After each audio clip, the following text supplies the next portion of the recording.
সালাম আলাইকুম। যারা জামাতের নেতাকর্মী তাদের জন্য ঈদের খুশি। একটা কথা আছে, জয়কালে ক্ষয় নাই, আবার ক্ষয়কালে রক্ষা নাই। বিগত 17 বছর জামাতের জন্য অনেকটা ক্ষয়কাল ছিল দৃশ্যত, বাট ভেতরে ভেতরে কৌশলে আওয়ামী লীগের সাথে মিশে হোক, নিজেদের রাজনৈতিক স্ট্যান্ড হোক, যেভাবে হোক নিজেদের রাজনীতিকে একটা ভিন্ন মাত্রা নিয়ে গিয়েছিল জামাত ইসলাম। এমনকি ওই সময়টাতে পশ্চিমা রাষ্ট্রগুলো, যেই ইসলাম ফোবিয়াতে ভোগা যে রাষ্ট্রগুলো আছে, তারা মনে করছিল যে বাংলাদেশে জামাত ইসলামের রাজনীতিটা পজিটিভ না। ইভেন আওয়ামী লীগ সরকারের বিভিন্ন অ্যাক্টিভিটিস বা সন্ত্রাস বিরোধী বা জঙ্গি বিরোধী অভিযানে বিভিন্ন ক্ষেত্রে জামাতকে যেভাবে সামনে নিয়ে আসা হয়েছিল, তো পশ্চিমাদের কাছে মনে হতো যে এই দেশটাতে সেকুলার একটা পলিটিক্যাল পার্টি দরকার, যারা ইসলামী ভাবধারার বিপরীতে গিয়ে রাজনীতি করবে।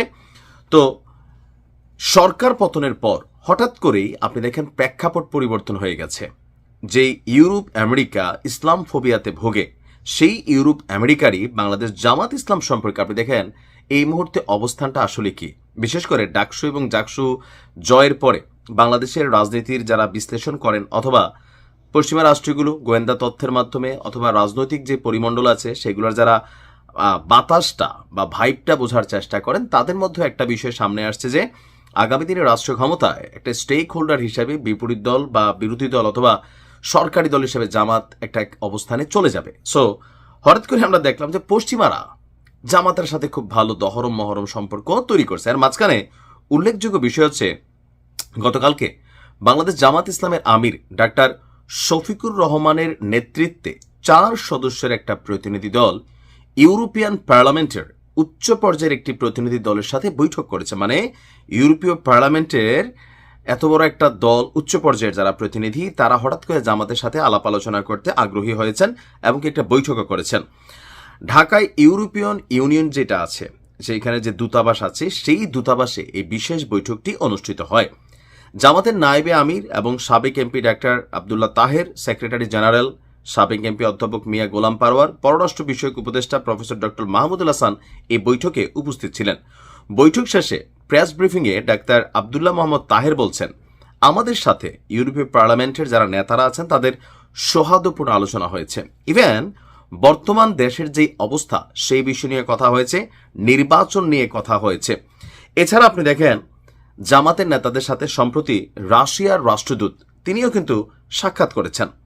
এরপরে জামাত নেতাদের সাথে অস্ট্রেলিয়ান হাই কমিশনার তারাও কিন্তু সাক্ষাৎ করেছেন।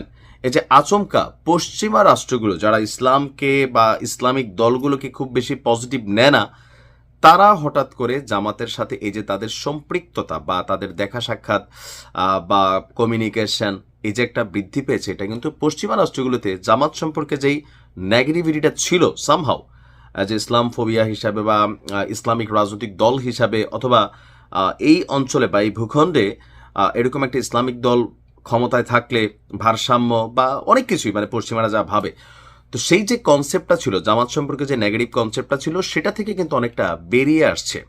অথবা নিজেদের স্বার্থে, যেহেতু বাংলাদেশে তাদের ব্যবসা বাণিজ্য আছে, বিনিয়োগ আছে, অনেক কিছু আছে, বা কন্ট্রোলিং ইস্যু আছে, তো সেই ক্ষেত্রে জামাতের সাথে হঠাৎ করেই পশ্চিমা রাষ্ট্রগুলোর সম্পৃক্ততা অতীতের যে কোনো সময়ের তুলনায় বহুগুণে বৃদ্ধি পেয়েছে। আর এটা জামাতের জন্য, জামাতের নেতাকর্মীদের জন্য, তাদের যে ইন্টারন্যাশনাল অ্যাকসেপ্টেন্স, আন্তর্জাতিক গ্রহণযোগ্যতা, সেই জায়গাতে একটা ভিন্ন মাত্রা দিচ্ছে। আর এই ঘটনাগুলো দেখে জামাতের নেতাকর্মীরাও তাদের মনোবল বা আত্মশক্তি অনেক গুণ বৃদ্ধি করেছেন। আমার কাছে এমনটাই মনে হচ্ছে। দেখা যাক কি হয়, সময় বলে দিবে। ভালো থাকুন।